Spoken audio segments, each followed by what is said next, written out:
আসসালামু আলাইকুম নাসির ভাই, কেমন আছেন? ওয়ালাইকুম আসসালাম জি, আলহামদুলিল্লাহ। আপনি কেমন আছেন? ভালো। এটা কি মাছ চাষ এখানে করতেছেন? দেশি আপনার কই মাছ আর সাথে আছে শিং, দেশি জাগর। একসাথে? যে অবশ্যই একসাথে আছে। এই শিং মাছ, তারপরে মাগুর মাছ প্লাস দেশি মাগুরটা আছে, দেশি মাগুরটা আছে দেশি মাগুর আছে এবং কই না? জি। কি কই এটা?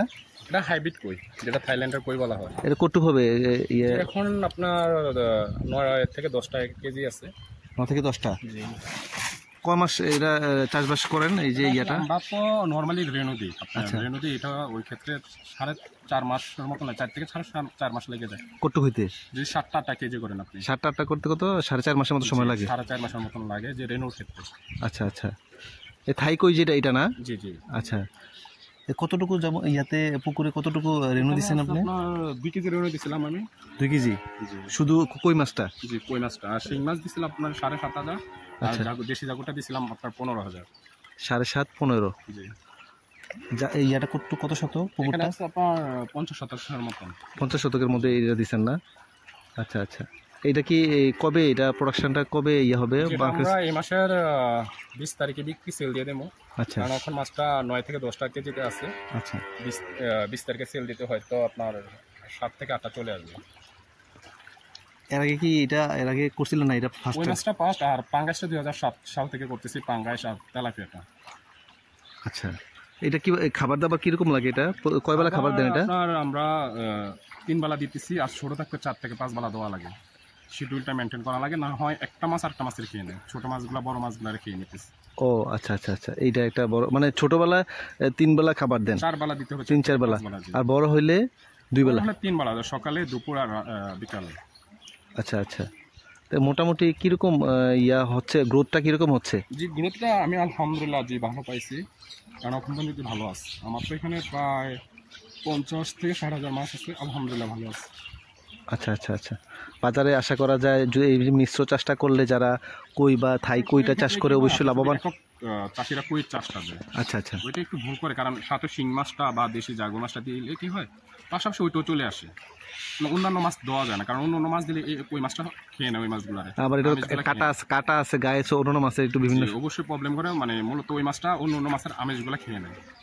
আচ্ছা আচ্ছা। আর এই যে নেটটা দিচ্ছেন, এটা কি জন্য? এটা আধুনিক মাছ চাষে নেটটা দিচ্ছে আপনার উপরে, যাতে মানে বিভিন্ন বক পাখি আছে, ওরা যাতে কোনো মাছ না খেতে পারে। মাছরাঙা আছে, আচ্ছা আচ্ছা আচ্ছা, অগ আছে, ওইগুলা যাতে মাছ টাছ কোনো না খেতে পারে। যে পানকুড়ি যেটা বলে যে মাছ খেয়ে ফেললে, তাই না? জি।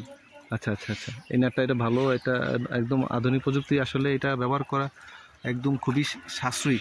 আচ্ছা, আর একটা জিনিস, আপনার মাছ চাষে করে কীরকম লাভবান হচ্ছেন? যারা নতুন মাছ চাষ করতে যাচ্ছে, বা থাই বা এই যে কইটা বা একসাথে মিশ্র যে আপনি শিং মাগুর একসাথে চাষ করতেছেন, এটা যারা নতুন চাষ করবে তাদের জন্য যদি কিছু আপনার অভিজ্ঞতা শেয়ার করেন। আমার যদি তো প্রথমত বাংলা মাছ করাটা ভালো, যেমন রুই, মিরকা, ব্রিকেট, ওইসব মাছ চাষ করা ভালো, কারণ খাবারের পরিমাণ কম লাগবে। আচ্ছা। আপনার ওয়েটও চলে আসবে। ওই ক্ষেত্রে কি আপনার 1-2 বছর যখন বাংলা মাছটা চাষ করবে, ওই ক্ষেত্রে আপনার মানে মাছ সম্বন্ধে একটা আইডিয়া চলে আসবে। পুকুরে কখন গ্যাস হইতেছে, কখন অ্যামোনিয়া গ্যাস হইতেছে, কখন চুন দিতে হবে, কখন আপনার জিওলাইট দিতে হবে, কখন মানে মেডিসিনগুলো ইউজ করতে হবে। আচ্ছা আচ্ছা আচ্ছা। কখন কি সমস্যা, তখন ওই সমস্যা অনুযায়ী বুঝে সমাধানটা দেওয়ার তার একটা অভিজ্ঞতা হবে। কারণ যদি গ্যাস কন্ট্রোল না করতে পারে, ওই ক্ষেত্রে মাছ মারা যাবে। আচ্ছা আচ্ছা আচ্ছা। আর বাংলা ভাষায় যেটাকে বলে হরা, মানে আপনার শিকল দিয়ে মাটিগুলো টাইনা দিতে হবে যদি সম্ভব হয়। আচ্ছা আচ্ছা। ওই যে নিচে যে গ্যাসের যে শিকল বাইনা দড়ি দিয়ে টান দিলেন, তাহলে যদি মাসে 2 বার বা 3 বার করা যায়, তাহলে ওই ক্ষেত্রে গ্যাস আসবে না, মেডিসিনও আপনার কম লাগবে। আচ্ছা আচ্ছা। তাহলে আপনি যারা নতুন করতেছে তাদের উদ্দেশ্যে যে কথা বললেন, আগে মানে যে পুকুরে যে নর্মাল যে দেশি মাছটা, সেটা চাষ করে আগে অবশ্যই অভিজ্ঞতা নিতে হবে, তারপরে আপনি যে কোনো পাঙ্গাস অথবা কই বা শিং মাগুর যেগুলো, এগুলো চাষ করতে পারবেন, তাই না? পাঙ্গাসের ক্ষেত্রে কি হয়, ব্যয়বহুল খাবার লাগে, প্রচুর পরিমাণে খাবার লাগে। ওইটা আপনার যদি খাবার একটা টাইম মিস্টেক করে, কারণ তাহলে ওই ক্ষেত্রে মাছের ওয়েটটা, মানে কই মাছের ওয়েটটা ছাইড়া দেয়। আচ্ছা আচ্ছা আচ্ছা।